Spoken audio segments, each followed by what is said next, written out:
Students, myself Yogesh Kanade, lecturer at Dhuye Charitable Society's Institute of Pharmacy.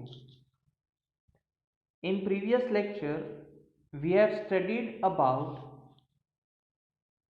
schedules which has been specified in Drugs and Cosmetics Rule 1945.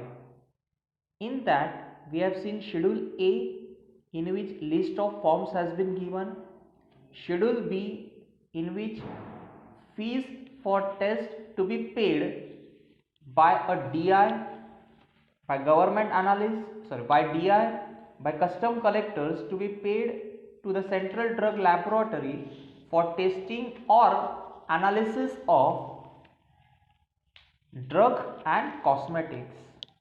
Schedule B1, then we have seen Schedule C, C1, Schedule D, Schedule E omitted during amendment of DNC Act 1940 in the year 26 June 1982.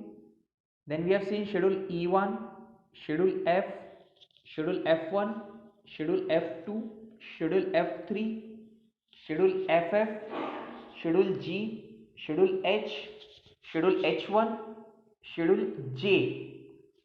Now, in today's lecture, we are going to cover the other schedules specified in your DNC Rules 1945. In that, the first one, that is your Schedule K. Schedule K means class of drugs, extent and conditions of exemption for manufacture and sale of drugs. This schedule specifies that under certain conditions, if a manufacturer or a owner is carrying out the sale of drugs and cosmetics as per the conditions specified in Schedule K, then the rules and regulations specified in Chapter 4 of DNC Act 1940 are not applicable, or you can say the rules and regulations specified in Chapter 4 related with manufacture and sale of drugs, that conditions has been exempted if the person is doing the manufacture and sale of drugs as per the conditions specified in your Schedule K. Schedule K, it is similar to your Schedule D. Only the difference is in Schedule D, the conditions has been given related to import of drugs. In Schedule K, it is related with manufacture and sale of drugs. Next one, Schedule L1. Now, Schedule L1, it is related with good laboratory practices and requirement of premises and equipments, that is CLP, good laboratory practices and requirements of premises and equipments.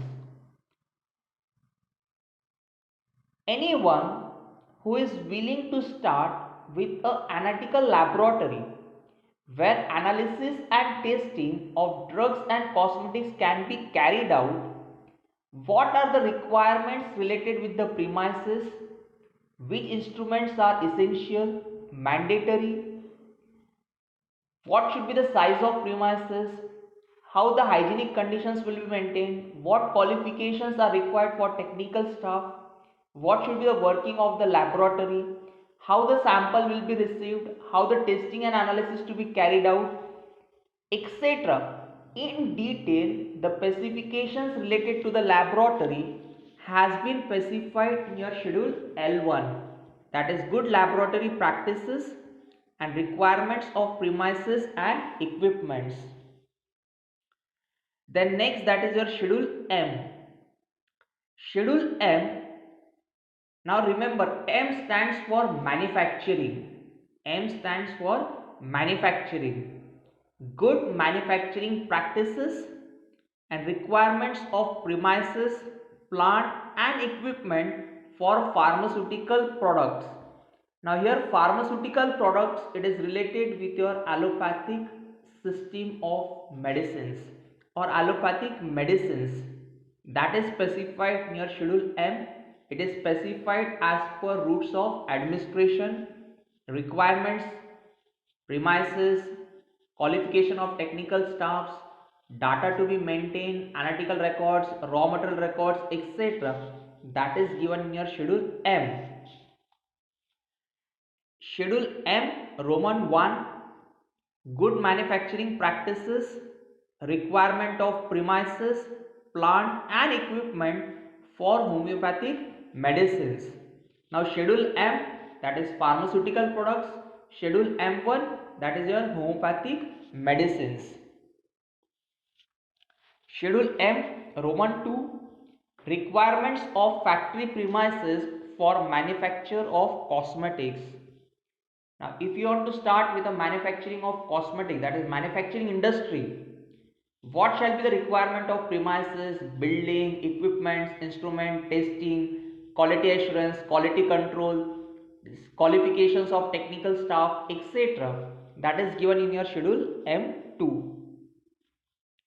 Schedule M3, requirement of factory premises for manufacture of medical devices.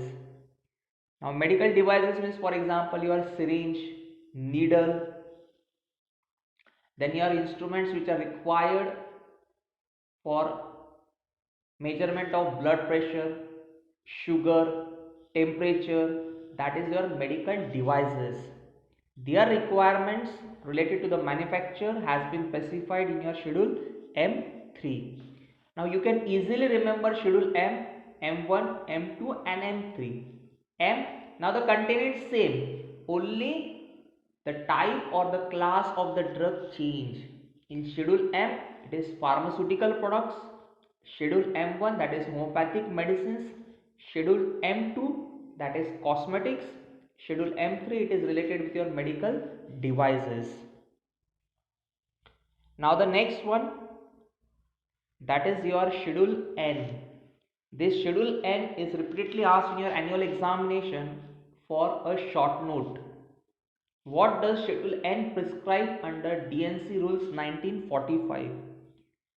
Schedule N says that the minimum equipment which are required for efficient running of pharmacy.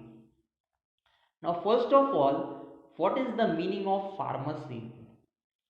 Now in retail premises, three types of retail licenses are issued. One, drugstore. Second, druggist and chemist.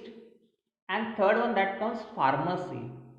Drugstore, druggist and chemist and pharmacy. These are the three classes of drugs, or you can say three types of business organizations through which sale of drugs can be carried out. Now drugstore, licensed premises where sale of drug is carried out, but registered pharmacy is not required. Drugstore मध्ये काय आहे? Yes, you have obtained the license from FDA to carry out the sale of drugs, but supervision of registered pharmacies is not compulsory. Second, that is druggist and chemist. Licensed premises for sale of drugs who require the services of registered pharmacist, but drugs are not compounded against prescription. Druggist and chemist shop का है? As per FDA, you have obtained the retail license, you are carrying out the sale of drugs, but in that premises, drugs are not compounded against the prescription of registered medical practitioner. Compounded means as per the prescription of registered medical practitioner, you are not preparing a medicine in that retail premises. त्याला होतं druggist and chemist. Now in your SUTIX 2, whatever practicals which has been given, SUTIX 2 is known as dispensing pharmacy. Dispensing pharmacy because if you see the practical or if you see your lab manual of SUTIX 2, you will see that a prescription of RMP is given, and according to that prescription you are preparing the formulation and then you are dispensing it to the patient. That is known as compounding against the prescription. this compounding against the prescription is not carried out in druggist and chemist shop. Third one, that is pharmacy. List licensed premises for sale of drugs require services of registered pharmacist. Means registered pharmacist is compulsory, under whose supervision that pharmacy store is going to run. And in that premises, drugs are compounded as per prescription of RMP. Pharmacy मध्ये काय होतं की जे काही RMPचं prescription आहे, according to that prescription the formulation will be prepared by the registered pharmacist and then it is going to dispense to the patient. That is to be known as pharmacy. Before 1980, most of them in India we were having a pharmacy stores where drugs were, means the medicine was prepared as per the prescription of RMP, as per the direction of RMP. But nowadays, as the pharmaceutical industry in India has been developed, the compounding in the premises as per the prescription of RMP has been gradually decreased. But you should have the knowledge about the pharmacy and what were the minimum requirements to run a pharmacy store, that is given in your schedule N. And that minimum requirements has been explained in 5 points. First, entrance. Second, premises. Third, furniture. Fourth, apparatus and books. And last one, that is your general provisions. Now, first of all, we will discuss this point one by one. I hope you have cleared with all the three terms, that is drugstore, druggist and chemist, and pharmacy. All these three definitions are important, as well as differentiation is asked in your annual examination. First, that is your entrance. Now, whenever you go to a retail medical shop, at the entrance you will see a board where the name of that medical shop is displayed. Along with that, at the bottom, two words has been specified on that entrance board, and the words are druggist and chemist, so that a patient or a customer come to know that at this premises a registered pharmacist operate a retail shop, and it is known as druggist and chemist. In the same way, if you are running a pharmacy, that pharmacy at the entrance in capital should bear a word, that is pharmacy. Second, that is premises. The premises shall be well built, dry, properly ventilated, and of sufficient dimensions to allow the medicaments and poisons to be kept in a clearly visible and appropriate manner. The premises where you are running a pharmacy, that premises should be properly built. The area should be dry, that it should be free from moisture. It should have proper flow of air, and it should be of specific size, so that the active ingredients, pharmaceutical aids, and if there are certain poisons, that can be clearly kept in a visible and appropriate manner. The floor and walls of the pharmacy should be either plastered, or it should be styled or oil painted. त्या pharmacy स्टोअरमध्ये जेवढ्या walls असतील, जेवढा floor असेल जिथे तुम्ही डिस्पेन्सिंग करणार आहे किंवा प्रिपरेशन तयार करणार आहे, it should be properly plastered, और it should have oil paint, और इट शुड बी स्टाईल जे म्हणतो आपण, जे आता स्टाईल वापरतो किंवा त्या स्टाईलने कवर केलेली पाहिजे. Why? So that it should not have any kind of holes, cracks etcetera, to make it smooth, durable, and the most important, it should be a washable surface. Pharmacy should be provided with ample quality of good water. The dispensing department, where you are going to dispense the medicine to the patient, that dispensing department should be separated from a premises where you are preparing the medicine. The area of dispensing should not be less than 6 square meter. It should not be less than 6 square meter. It comes to near about 60 square foot for one pharmacist. If there are more than one pharmacist, then for every additional pharmacist, the area should be increased by 2 square meter.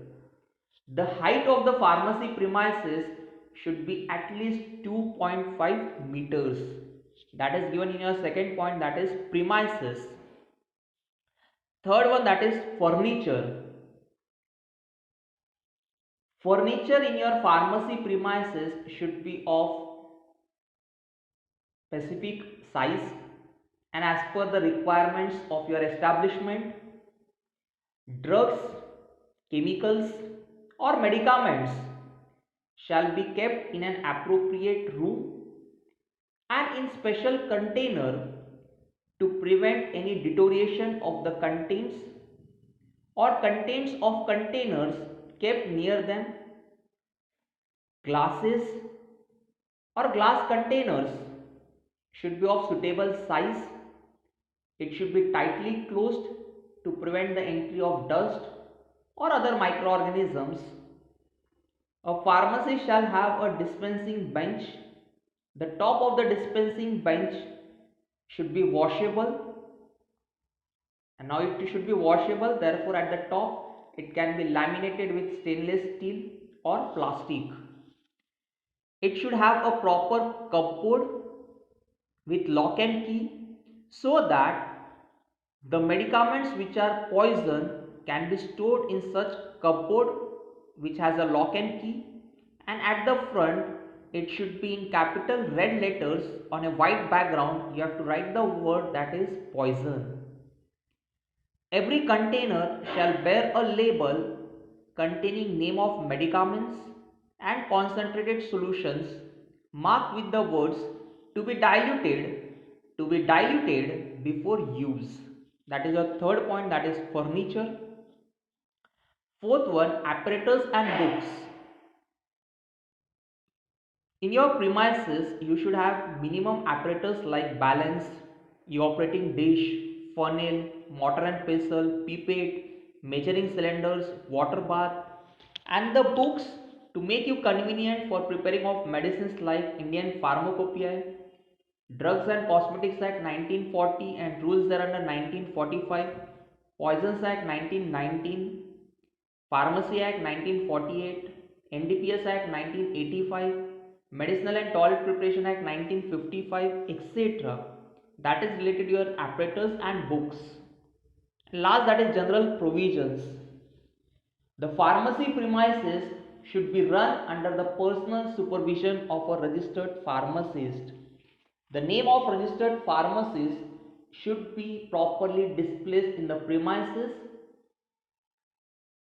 Pharmacy should maintain all records and registers which are necessary to be maintained as per DNC Act 1940. These are the minimum requirements for efficient running of pharmacy specified in your DNC rules 1945. Then next comes, that is your schedule O. Next schedule, that is your schedule O. It stands for, then next comes, that is your schedule O. O, that is standards for disinfectant fluids. Disinfectant fluids are of two types. One, it is white fluid, and second one, that is black fluid. Their standards has been given in your schedule O, like at what temperature it should be stored, what is the source of that black fluid or white fluid, what is their germicidal value, what is their Riedel coefficient value. That is specified in your schedule O, which stands for disinfectant fluids. Disinfectant fluids means Harpic, phenyl, etc., which we are using in the toilet or in a room to disinfect it from the microorganisms. Their standards has been specified in your schedule O. Then next, that is your schedule P, that is known as life period of drugs. Schedule P stands for life period of drugs. Have you ever asked yourself that on a label we specify two dates, manufacturing date and expiry date? How this expiry date is calculated? In some of them it is 15 days, in some of them it is 1 year, in some of them it is 3 years, in some of them it is 3 months, etc. How this expiry date is calculated, why this expiry date is to be given, and how the manufacturer write down the expiry date? Have you asked this question to yourself? As a pharmacist, you should ask such type of questions so that it creates a curiosity to gain more knowledge. Schedule P stands for life period of drugs because it is very important, because up to that period only that drug is going to retain its potency, or it is going to have the therapeutic property or therapeutic use. After that period, the stability is going to be affected, as well as its therapeutic effect is also going to be minimized. Therefore, on the label we specify both the dates, manufacturing date as well as expiry date. That period up to which a drug is going to retain its potency is given in your schedule P, that is known as life period of drugs. See, I have drawn a chart. There are total 3 columns. First one gives you name of the drug. Second, that is period up to which it is going to retain its potency, and the third, that is storage conditions. Now storage is also important, because when a manufacturer goes for stability studies, he goes it up to a specific temperature as per the country in which he has to carry out the sale. Therefore, if you are storing that medicine at that storage condition only which is specified on the label, then up to that period it is going to retain the potency. Now for example, in a label, if it is written that store in a cold place means store at a temperature less than 8 degrees Celsius. But if you are storing that medicine at 35 degrees Celsius and it says that it is going to retain the potency up to 12 months, that if I store in a cold temperature that is less than 8 degree, it is going to retain the potency up to 30 months. But if the same drug I store at more than 25 degrees Celsius, can the drug retain its potency? Well, it will retain its potency. No. Therefore, storage conditions are always specified on the label of medicines. Let us see the examples. Ampicillin capsule, life period that is 24 months from the date of manufacturing, storage in a cool place. Insulin injection, 30 months, store at a temperature between 2 to 8 degrees Celsius. BCG vaccine, life period that is only 24 days from the date of manufacturing, storage in a cold place. Rifampicin, 36 months in a cool place.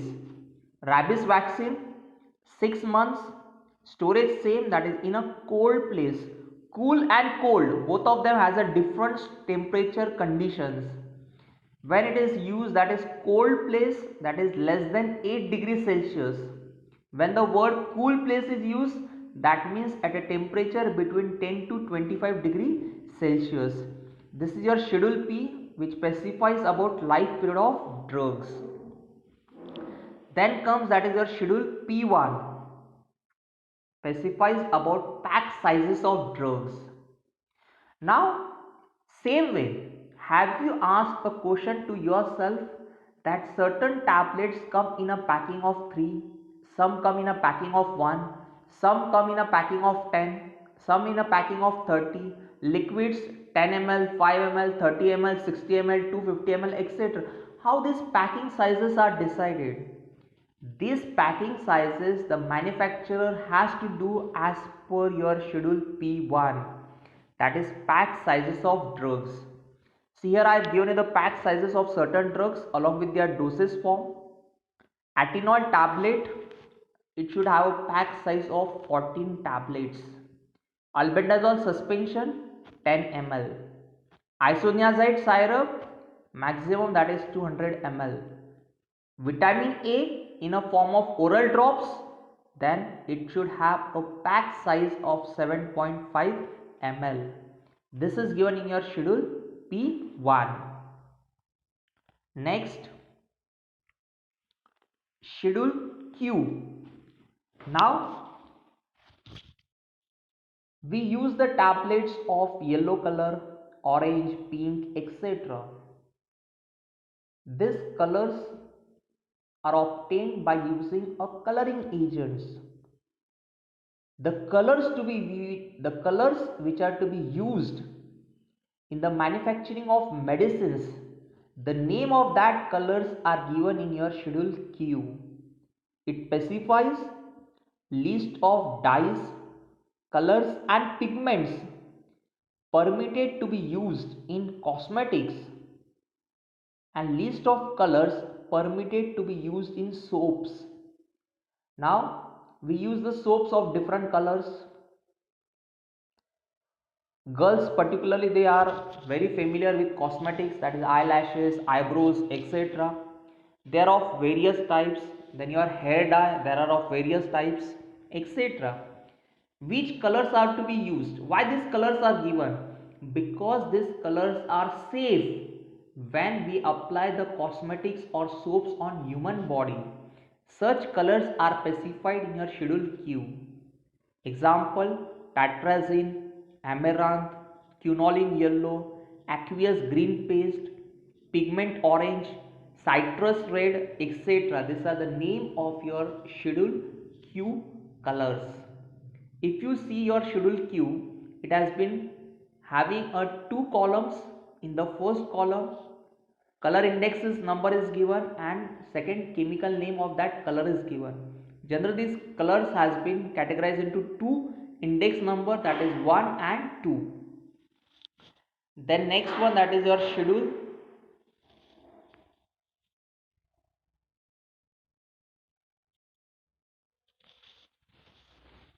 R.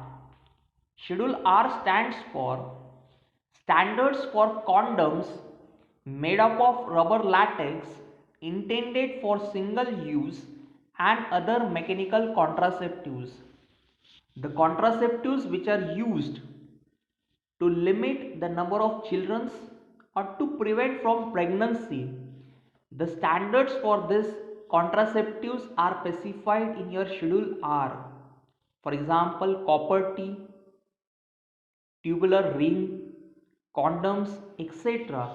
Their standards are specified in your schedule R. Then next, that is your schedule R1. R1 stands for standards for medical devices like perfusion sets, or in general we call them as IV sets, hypodermic syringes and needles, etc. Their standards are given in your schedule R1 and it is as per BIS. BIS stands for Bureau of Indian Standards.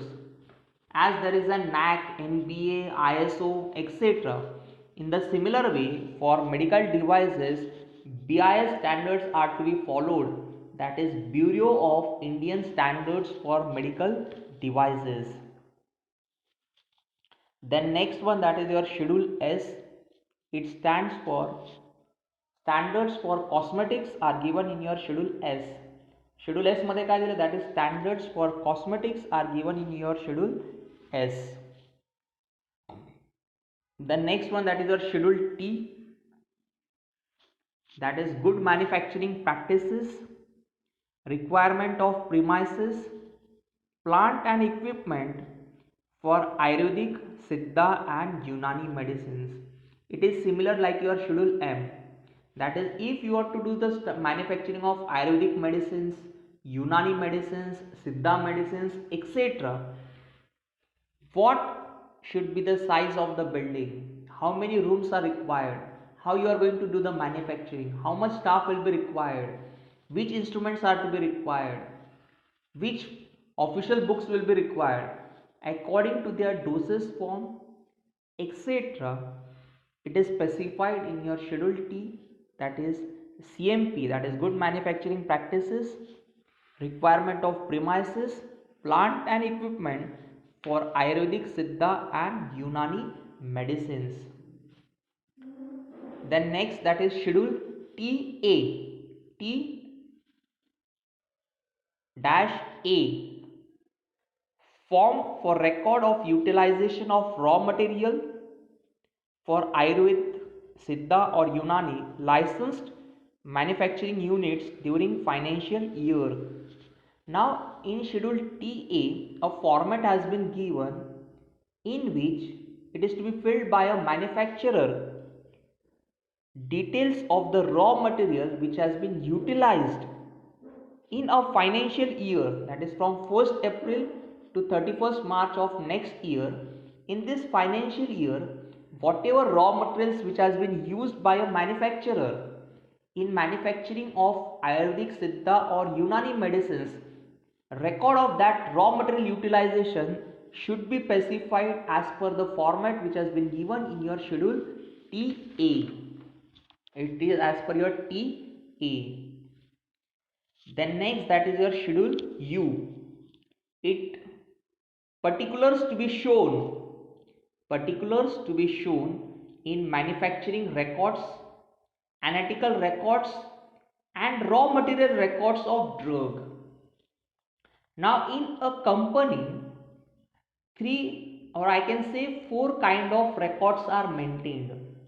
The first one, as soon as the raw material arrives, the raw material records are maintained into a store before quality assurance and after quality assurance test has been carried out. From that store, as soon as the raw material has been sent to the manufacturing department for manufacturing, the manufacturing department will maintain the manufacturing records. From that manufactured medicines, certain samples are sent to the quality control department for testing and analysis. This quality control will maintain the testing or analysis records. What specifications, in which format, what will be the content of this records, that particulars is specified in your schedule U, that is known as analytical records, manufacturing records and raw material records of drugs, that is given in your schedule U. Next one, that is your schedule U1, same, but it is related with your cosmetics. Particulars to be shown in the manufacturing records and raw material records of cosmetics. Raw material कोणतं आलं, कोणत्या तारखेला आलं, किती क्वांटिटीमध्ये आलं, कोणत्या कंपनीकडनं आलं किंवा कोणत्या वेंडरकडनं आलं असेल, कधी मॅन्युफॅक्चरिंगला गेलं, मॅन्युफॅक्चरिंगला डिपार्टमेंटमध्ये कधी आलं, किती मॅन्युफॅक्चरिंगची बॅच मॅन्युफॅक्चर झाली, etcetera. This are known as manufacturing records and raw material records in relation to the cosmetics as per the content specified in your schedule U1. Then next, that is your schedule V. It stands for patent or proprietary medicines. Standards for patent or proprietary medicines. In next lecture, we are going to understand the meaning of patent or proprietary medicines. Just remember that the standards for patent and proprietary medicines has been given in your schedule V. Then next, that is your schedule X. Schedule X, a list of drugs which are habit forming, psychotropic. That list of habit forming drugs is given in your schedule X. For example, cyclobarbital, dexamphetamine, pentobarbital, secobarbital, etc. जे drugs drug addiction effect produce करतात, which are acting as a CNS depressant.